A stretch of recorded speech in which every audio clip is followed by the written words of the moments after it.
Hey guys, welcome to another episode of the Rookie's Guide to Finke. This episode is probably the most requested one and the one that I see most out on social media with questions about Finke. It's tyres and tubes.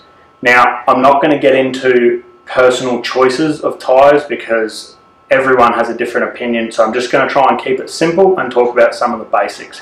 So let's start off first with tubes. Now, I guess there's three types of tube that I know about. So we've got our regular tube with air in it, we've got our tubeless system, and then we've got Mousse tubes.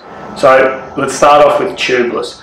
I don't know anyone who's run tubeless in Finke or other desert races. I know from experience out west, where we were doing a lot of faster desert style riding, is the tubeless system wasn't really that good because it's quite easy to stake a tyre, and we had a lot of dramas with them out there.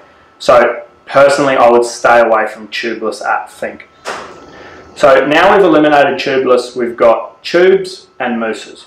Now let's start off with mousses, and these ones cause the most arguments and the most disagreements around what to run.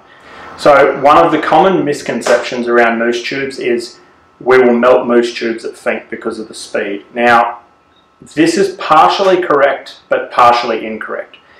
If you choose the wrong mousses, if your mousses are sized wrong, if your mousses are old, yes, they will not last at Finke and they'll last the speed.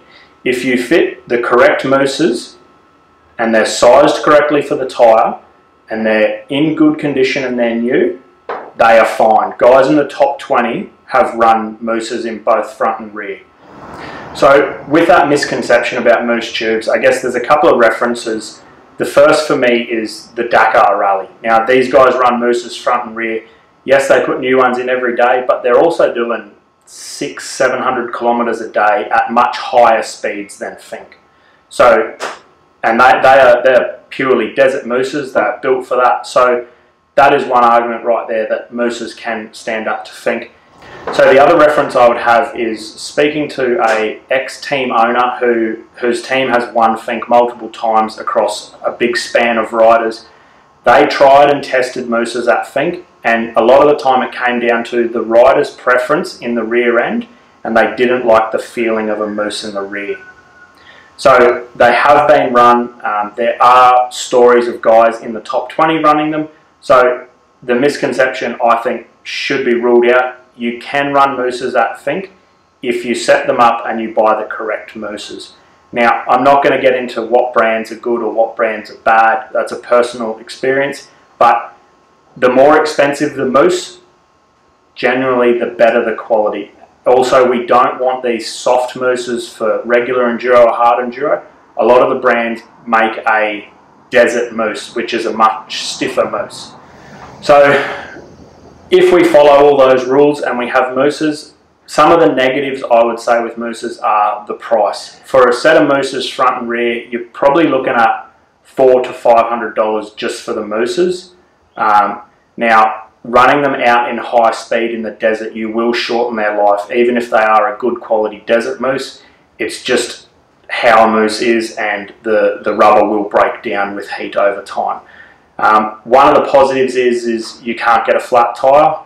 A negative on that is if you do have a mousse failure for some reason, you're kind of screwed out there.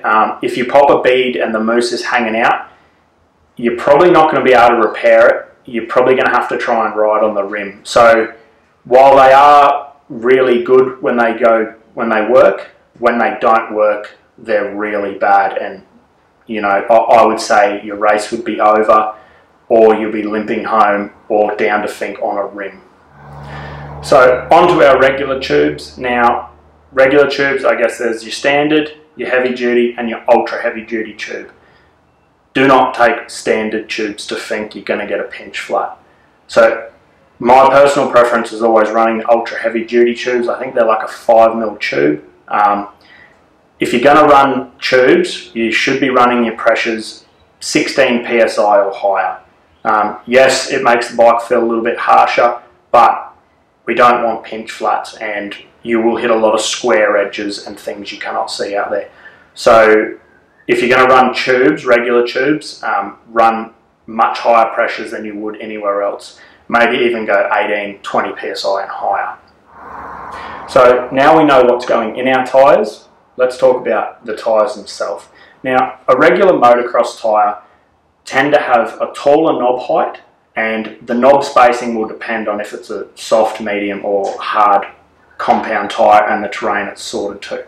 Now, running a regular motocross tyre at Finke, for one, the sidewalls are pretty soft compared to an enduro style tyre or a desert style tyre, so there's more chance there of flat tyres. Also, if you are a faster rider, the motocross tyres can't hold up to the speed and the temperature, and they tend to tear the knob off at the carcass. So stay away from motocross tyres in the rear end. Front end doesn't matter too much. The enduro tyre will give you a stiffer sidewall and a bit stronger of a carcass. Now, the most common tyre, or I guess the holy grail of tyres, as everyone says for Finke, is the Michelin Desert Race. Now, this is a custom-built desert race tyre. That is what it's designed for. It has a really low tread pattern, no grip at all on these tyres. Even at Finke, you'll hear guys say, oh, there's no grip of them. Sometimes they'll even carve a groove in the side knob to get a bit more traction. Now, talking to a few guys about the Michelin Desert, they basically call it an insurance policy, because if you have a Michelin Desert on the rear, they've got that stiff of a carcass that even with a flat tyre, they'll hold up on the bead and you can get home on them. They're a really strong and durable tyre. Now, one of the negatives of the Michelin Desert Race tyre is they only come in a 140 by 80. So they are a very fat and wide tyre. Now, this rules them out for a 250F, possibly a 250 two-stroke and even a 300 two-stroke.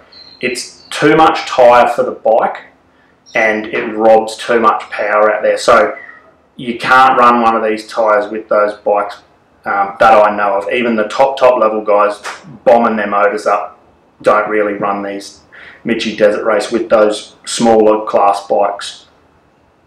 The other negative of a Michelin Desert Race tyre is they are $250 to $300 for just the rear tyre. So they are very expensive. Come Finke time, they're very hard to get your hands on because everyone's buying them up. So that's one of the negatives of the Michelin Desert Race tyre. Now, for me, they're overkill for guys going in for a finish. For your top level guys who are at the top and they are fast, 100% I agree, this is the tyre of choice. But for your regular guy going in for a finish, it's a lot of money to spend on a tyre that's only going to do 500 kilometres of riding, and these things are unusable anywhere else unless maybe you have an adventure bike. So I would say is don't get pressured into running a Michelin Desert unless you really want to, unless you really think you need to. And I probably will cop a lot of flack over this, but they are overkill for guys going in for a finish. Plenty of guys go and run a bike in the top 50 without Michelin Desert rear tyres. Yes, they are really good, but they're not exactly needed for everyone. So to sum up our tyres, a good quality tyre, pattern and tyre design that's suitable for the terrain, so not a soft compound. We want mid to hard or a hard terrain tyre, and make sure that it's an enduro or a desert specific tyre to give us that stiffer carcass and a bit more strength in the tyre design. Then to sum up tubes, personally, if you're going to Finke and you're really serious and you want to have a go, run a Mousse in the front and a tube in the rear. Now, if you're just going in for a finish, I would just run ultra heavy duties in front and rear, run them at 16, 18 PSI higher, and that should make it pretty bulletproof for you. Now, if you did want more information on what tyre brands or what tyre choices to run, my recommendation would be to ring one of the bike shops in Alice Springs, pick their brain and order some tyres through them, pick them up at Finke, so you've got some brand new tyres there. Support the local businesses, but also the guys running those bike shops have more knowledge than I could ever even dream of, so they can be very specific with what tyre brand, what tyre type to run. I hope you enjoyed this episode. Remember, ride safe, ride smart, bring home a dog spike. See you next episode.